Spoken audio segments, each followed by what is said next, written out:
শুভেচ্ছা সবাইকে আমন্ত্রণ জানাচ্ছি খেলাধুলা নিয়ে দেশ টিভির নিয়মিত আয়োজন স্পোর্টস আওয়ারে। শনি থেকে শুক্র সপ্তাহের 7 দিনই দেশ বিদেশের খেলাধুলার নানা খবর নিয়ে আমরা হাজির হই আপনাদের সামনে। আজ পুরোটা সময় জুড়ে আপনাদের সঙ্গে আছি আমি জুবায়ের নূর। শুরুতেই জানাবো ক্রিকেটের খবর। সিরিজের প্রথম টি-20তে সংযুক্ত আরব আমিরাতের বিপক্ষে আর কিছুক্ষণ পরেই মাঠে নামবে বাংলাদেশ। নতুন অধিনায়ক লিটন দাসের অধীনে জয়ের জন্যই লড়বে টাইগাররা। অন্যদিকে আমিরাতও চাইবে জয় পেতে। শারজা ক্রিকেট স্টেডিয়ামে বাংলাদেশ সময় রাত 9টায় শুরু হবে খেলা। রিফাত আঞ্জুমের রিপোর্ট। বাংলাদেশ দলের পাকিস্তান সফরের আগে ঠিক হয় সংযুক্ত আরব আমিরাতের বিপক্ষে টি-20 সিরিজ। পাকিস্তান সফরের প্রস্তুতির ভালো সুযোগ টাইগারদের সামনে। চলতি বছর এখনও সংক্ষিপ্ত ফরম্যাটের এই ক্রিকেটে একটা ম্যাচও খেলেনি বাংলাদেশ। নতুন অধিনায়ক লিটন দাসের অধীনে নতুন করে শুরু করতে চায় টিম টাইগার্স।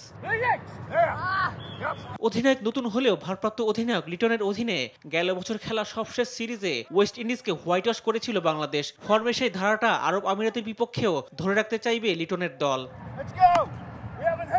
মাঠে নামার আগে টাইগার শিবিরে দুশ্চিন্তার কারণ দলের ব্যাটিং নিয়ে। ক্যারিবীয়দের হোয়াইট ওয়াশ করলেও ব্যাটারদের ব্যাটে রান ছিল না। বিশেষ করে টপ অর্ডারে ব্যাটারদের অফ ফর্ম ভুগিয়েছে দলকে। আরব আমিরাতের বিপক্ষে লিটন, সৌম্য, তানজিদরা নিজেদের ঝালিয়ে নেওয়ার ভালো একটা সুযোগ পাবেন। অন্যদিকে বোলিং বিভাগ নিয়ে অবশ্য চিন্তা করতে হচ্ছে না বাংলাদেশের। ক্যারিবীয়দের হোয়াইট ওয়াশ করার পেছনে বোলারদের ভূমিকা ছিল বেশি। পেস বিভাগে নাহিদ রানা, হাসান মাহমুদ, শরীফুল, তানজিম সাকিব, মুস্তাফিজরা আস্থা দেবে দলকে। আর স্পিনে রিশাদ, শেখ মেহেদি আর তানভীররা বাড়তি শক্তি। তাই আমিরাতের বিপক্ষে জয়ের জন্যই মাঠে নামবে লিটনের দল। আমরা আমাদের চেষ্টা করব ভালো ক্রিকেটটা খেলার। আর ইউএইর মাঠে ইউএই অলওয়েজ ভালো দল। তারা এখানে কন্টিনিউ খেলে, তাদের কন্ডিশনটা সম্বন্ধে ভালো আইডিয়া আছে। But at the same time আমাদের টিম অনেক ভালো। আমরা চেষ্টা করবো কোপ আপ করার এবং ভালো ক্রিকেটটা খেলার।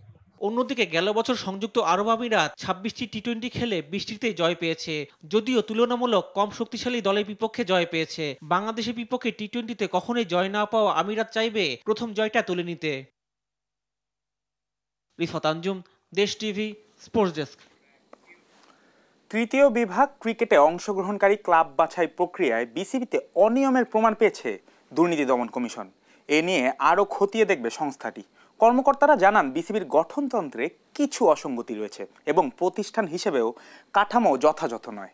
শনিবার বিসিবিতে অভিযান শেষে এসব কথা বলেন দুদকের একটি প্রতিনিধি দলের প্রধান। রিফাত আঞ্জুমের আরও একটি রিপোর্ট। বাংলাদেশ ক্রিকেট বোর্ডে শনিবার আবারও হাজির হয় দুর্নীতি দমন কমিশনের একটি প্রতিনিধি দল। এবার 4 সদস্যের এই টিমের মূল লক্ষ্য ছিল বিসিবির গঠনতন্ত্র, তৃতীয় বিভাগ ক্রিকেটে ক্লাব বাছাই প্রক্রিয়া এবং আর্থিক কার্যক্রমে অনিয়ম সংক্রান্ত অভিযোগ যাচাই করা। গেল 15 এপ্রিল বিপিএল এর টিকিট বিক্রিতে দুর্নীতির অভিযোগ খতিয়ে দেখতে বিসিবিতে অভিযান চালিয়েছিল দুদক। 1 মাসের ব্যবধানে বিসিবিতে দ্বিতীয়বার অভিযান চালিয়ে তদন্ত কার্যক্রমকে আরও ত্বরান্বিত করে দুদক। দুদকের সহকারী পরিচালক রাজু আহমেদ জানান, তদন্তের প্রাথমিক পর্যায়ে দুদক তৃতীয় বিভাগ ক্রিকেটে দল বাছাই প্রক্রিয়ায় অনিয়মের প্রমাণ পেয়েছেন। থার্ড ডিভিশন যে কোয়ালিফাইং সেই প্রক্রিয়াটা একটা সময় ছিল, যেটা এন্ট্রিটা খুব সহজ ছিল, ইজি অ্যাক্সেস। আমরা দেখেছি যে এখানে এমন কিছু রেস্ট্রিকশন বা শর্তাদি দেওয়া হয় যে শর্তাদিটা আমাদের দেশের যে যারা ক্রিকেট ক্লাবগুলো আছেন, যারা হয়তো বা আমাদের দেশের যে ইকোনমিক কন্ডিশন আছে সেখানে আমরা যে প্লেয়ারগুলো তৈরি করতে বা তাদেরকে যে সহায়তা করতে থাকি, অনেক ক্ষেত্রে আমরা দেখি বিভিন্ন প্রত্যন্ত অঞ্চল থেকে আমাদের খুব ভালো মানের প্লেয়ার উঠে আসছে, কিন্তু সেই পদগুলোকে রুদ্ধ করা হয়েছে। আমাদের কাছে এটা প্রাথমিকভাবে মনে হচ্ছে। বিসিবির বর্তমান কার্যক্রম পরিচালিত হচ্ছে সংশোধিত গঠনতন্ত্র অনুসারে, যা একটি আদালতের রায় অনুযায়ী প্রণীত। তবে দুদক মনে করছে এই গঠনতন্ত্রে এখনো কিছু অসঙ্গতি রয়েছে। আমাদের কাছে অভিযোগ ছিল যে গঠনতন্ত্রে কিছু অ্যানোমালিজ আছে। আমরা সেই ব্যাপারটা দেখেছি। এখানে গঠনতন্ত্র নিয়ে যে কোয়েশ্চেনগুলো উঠেছিল সেক্ষেত্রে আদালতের একটা রায় ছিল, সেই জাজমেন্ট অনুযায়ী পরবর্তীতে গঠনতন্ত্র সংশোধিত হয়ে বর্তমানে সেটার আলোকে পরিচালিত হচ্ছে। তবে গঠনতন্ত্রে আমরা পর্যালোচনা বা যাচাইয়ের ক্ষেত্রে যে একটা বিষয় খেয়াল করেছি যে এখানে একটা খুব সুন্দর স্ট্রাকচার্ড এবং অর্গানাইজ একটা প্রতিষ্ঠান হিসেবে তৈরি হওয়ার কথা ছিল বিসিবি, কিন্তু এই জায়গাতে আমরা গ্যাপ পেয়েছি। আর্থিক অনিয়মের বিষয়ে এখনই চূড়ান্ত মন্তব্য করতে নারাজ দুদক। রাজু আহমেদ জানান, বিভিন্ন নথিপত্র যাচাই বাছাই চলছে এবং চূড়ান্ত প্রতিবেদনে সম্পূর্ণ চিত্র উঠে আসবে। রিফাত আঞ্জুম, দেশ টিভি, ঢাকা। নানান অনিশ্চয়তা, নাটকীয়তা আর 6 মাসের বিরতি শেষে অবশেষে আবারও মাঠে ফিরছেন সাকিব আল হাসান। পাকিস্তান সুপার লিগে অংশ নিতে শনিবার সকালে লাহোর কালান্দার্সের হয়ে শিবিরে যোগ দিয়েছেন বাংলাদেশের ক্রিকেটের এই পোস্টার বয়। সব ঠিক থাকলে রবিবারই পেশোয়ার জালিমের বিপক্ষে খেলবেন দেশসেরা এই অলরাউন্ডার। আরও থাকছে রিপোর্টে। সামরিক উত্তেজনায় বন্ধ হয়ে যাওয়া পাকিস্তান সুপার লিগ আবারও মাঠে ফিরছে শনিবার থেকে। তবে সেই হিসেবে সাকিব আল হাসানের জন্য বিরতিটা আরও বড়। 6 মাসের বিরতি শেষে সাকিব মাঠে ফিরছেন লাহোর কালান্দার্সের হয়ে। বাংলাদেশ ক্রিকেট ইতিহাসের সবচেয়ে সফল অলরাউন্ডার ও সাবেক অধিনায়ক সাকিব আল হাসান আবারও ব্যাট হাতে মাঠে ফিরতে যাচ্ছেন পাকিস্তান সুপার লিগ PSL দিয়ে। দলটিতে ইতোমধ্যে যোগ দিয়েছেন মিস্টার 75। সবকিছু ঠিক থাকলে রোববার লাহোরের জার্সিতে মাঠে নামতে পারেন সাকিব আল হাসান। লাহোর কালান্দার্স সামাজিক যোগাযোগ মাধ্যমে এক পোস্টে সাকিবের দলে যোগ দেওয়ার বিষয়টি নিশ্চিত করেছে। পোস্টে তারা লিখেছে, কুশল পেরেরা, সাকিব আল হাসান এবং ভানুকা রাজাপাকসে পৌঁছে গেছেন ইসলামাবাদে। তারা এসেছেন তাদের সেরাটা দিতে। চলতি আসরের শুরুতে কোনো দল না পেলেও বিদেশি খেলোয়াড় সংকটে পড়ায় লাহোর কালান্দার্স শেষ মুহূর্তে দলে নিয়েছে সাকিবকে। তিনি আসছেন নিউজিল্যান্ডের ড্যারেল মিচেলের বদলি হিসেবে। খেলতে হলে বোর্ডের অনুমতি লাগে। সাকিব বাংলাদেশ ক্রিকেট বোর্ড থেকে সেই অনাপত্তিপত্র পেয়েছেন। এটাই অবশ্য সাকিবের প্রথম PSL যাত্রা নয়। PSL-এ এর আগেও 3টি ফ্র্যাঞ্চাইজির হয়ে খেলেছেন সাকিব আল হাসান। 2016 সালে করাচি কিংসের হয়ে PSL-এ অভিষেক হয় তার। এরপর 2017 এবং 2023 সালে পেশোয়ার জালমির হয়ে খেলেছেন এই তারকা অলরাউন্ডার। এ পর্যন্ত PSL-এ 14টি ম্যাচে সাকিবের সংগ্রহ 181 রান ও 8 উইকেট। যদিও পরিসংখ্যানটা আহামরি নয়, তবে অভিজ্ঞতা ও ম্যাচ পরিস্থিতি সামাল দেওয়ার দক্ষতায় এখনো বড় সম্পদ তিনি। তাসবিহ শরণ, sports desk, Desh TV. Cricket ছেড়ে এবার জানাবো ফুটবলের খবর। বাংলাদেশ ফুটবলে যেন নতুন ভোরের আভাস। হামজা সুমিতের পর এবার লাল সবুজ জার্সিতে দেখা যেতে পারে ইতালি প্রবাসী তরুণ ফরওয়ার্ড ফাহমিদুল ইসলামকে। ইতালির 4র্থ বিভাগের ক্লাব ওলবিয়া কালসিও ইতিমধ্যে নিশ্চিত করেছে ফাহমিদুলকে ছাড়পত্র দিয়েছে তারা। 4 ও 10 জুন এই 2 ম্যাচের জন্য জাতীয় দলে যোগ দিবেন তরুণ এই ফরওয়ার্ড। আরও থাকছে তাসবিহ শরণের রিপোর্টে। বাংলাদেশ ফুটবলে যেন নতুন আশার আলো। হামজা শামিদ সোমের পর এবার জাতীয় দলের জার্সি গায়ে চাপাবেন ইতালিয়ান প্রবাসী ফরওয়ার্ড ফাহমিদুল ইসলাম। যদিও জাতীয় দলের সঙ্গে তার পরিচয়টা নতুন নয়, গেলবার সুযোগ পেলেও চূড়ান্ত স্কোয়াডে জায়গা না পাওয়ায় ফিরতে হয়েছিল তাকে।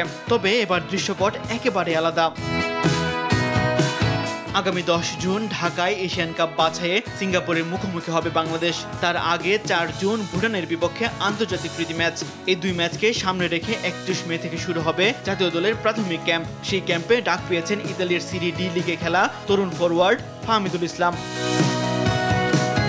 ক্যাম্পে ডাক পাওয়ার বিষয়টি নিশ্চিত করেছে তার ক্লাব ওলবিয়া কালসিও। সামাজিক যোগাযোগ মাধ্যমে দেয়া এক পোস্টে ক্লাবটি জানিয়েছে, বাংলাদেশ ফুটবল ফেডারেশন তাদের কাছে চিঠি পাঠিয়ে ফাহমিদুলের ছাড়পত্র চেয়েছিল। ক্লাবটিও খুব দ্রুতই সাড়া দিয়ে এই 2 ম্যাচের জন্য জাতীয় দলে খেলার অনুমতি দিয়েছে এই বাংলাদেশি ফুটবলারকে। মার্চে ভারতের বিপক্ষে প্রীতি ম্যাচের আগেও ক্যাম্পে ডাক পেয়েছিলেন ফাহমিদুল ইসলাম, কিন্তু শেষ পর্যন্ত কোচের পরিকল্পনায় না থাকায় বাদ পড়তে হয় তাকে। তবে এবার কোচ হাভিয়ার কাবরেরা মত দিয়েছেন ইতালি প্রবাসী ফরওয়ার্ডকে ক্যাম্পে রাখার ব্যাপারে। অবশ্য চূড়ান্ত স্কোয়াডে জায়গা পাওয়া এখনো নির্ভর করছে কোচের পরিকল্পনার উপর। তাসবিহ শরণ, sports desk, Desh TV. English FA কাপের ফাইনালে রাতে ক্রিস্টাল প্যালেসের বিপক্ষে মাঠে নামবে giant Manchester city. London Wembley স্টেডিয়ামে রাত 9:30টায় শুরু হবে খেলা। চলতি মৌসুমে নিজেদের প্রথম শিরোপা জিততে মরিয়া সিটিজেনরা। অন্যদিকে ক্রিস্টাল প্যালেসও মুখিয়ে নিজেদের প্রথম শিরোপা ঘরে তুলতে। বিস্তারিত জানাচ্ছেন শাহিনুর আলম। এবারের মৌসুমটা বেশ বাজে কেটেছে ইংলিশ জায়ান্ট ম্যানচেস্টার সিটির। EPL সহ কোনো টুর্নামেন্টেই শিরোপার ধারে কাছে যেতে পারেনি তারা। একমাত্র FA কাপের ফাইনালে উঠেছে সিটিজেনরা। ইতিহাদের দলটির সামনে তাই সুযোগ এসেছে ট্রফি খরা কাটানোর। এই মিশনে রাতে লন্ডনের ওয়েম্বলি স্টেডিয়ামে তারা মুখোমুখি হবে ক্রিস্টাল প্যালেসের। এই লড়াইয়ে বহু হিসাব মেলাতে হবে সিটি কোচ পেপ গার্দিওলাকে। আগের মৌসুমে ম্যানচেস্টার সিটির কাছে হেরে FA কাপের শিরোপা হাতছাড়া হয়েছিল সিটিজেনদের। এবার তাই লড়াইটা শিরোপা পুনরুদ্ধারেরও। আর্লিং হাল্যান্ড, ওমর মারমাউস, ফিল ফোডেনরা একাদশে থাকায় ফরওয়ার্ড লাইন নিয়ে খুব একটা ভাবতে হচ্ছে না গার্দিওলাকে। মাঝ মাঠে আক্রমণ গড়ে দেওয়ার দায়িত্ব থাকবে বার্নার্দো সিলভা এবং কেভিন ডি ব্রুইনার কাঁধে। এই ম্যাচ দিয়েই ম্যান সিটির হয়ে শেষবারের মতো মাঠে নামতে যাচ্ছেন ডি ব্রুইনা। শিরোপা দিয়ে এই বেলজিয়ান তারকার বিদায়টা তাই রাঙাতে চাইবেন তার সতীর্থরা। অন্যদিকে এই নিয়ে টানা 3 বার এফএ কাপের ফাইনালে উঠেছে ক্রিস্টাল প্যালেস। আগের 2 বার শিরোপা হাতছাড়া হওয়ার আক্ষেপ নিয়েই মাঠ ছাড়তে হয়েছে তাদের।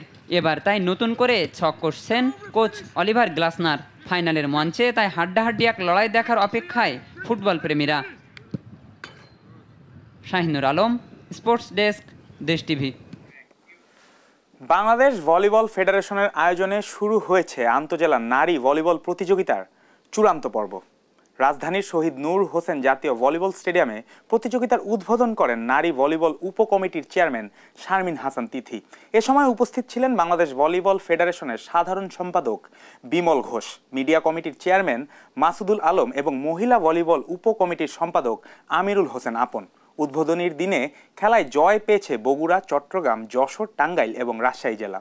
3 দিন ব্যাপী প্রতিযোগিতায় 12টি দল 4টি গ্রুপে অংশগ্রহণ করছে। না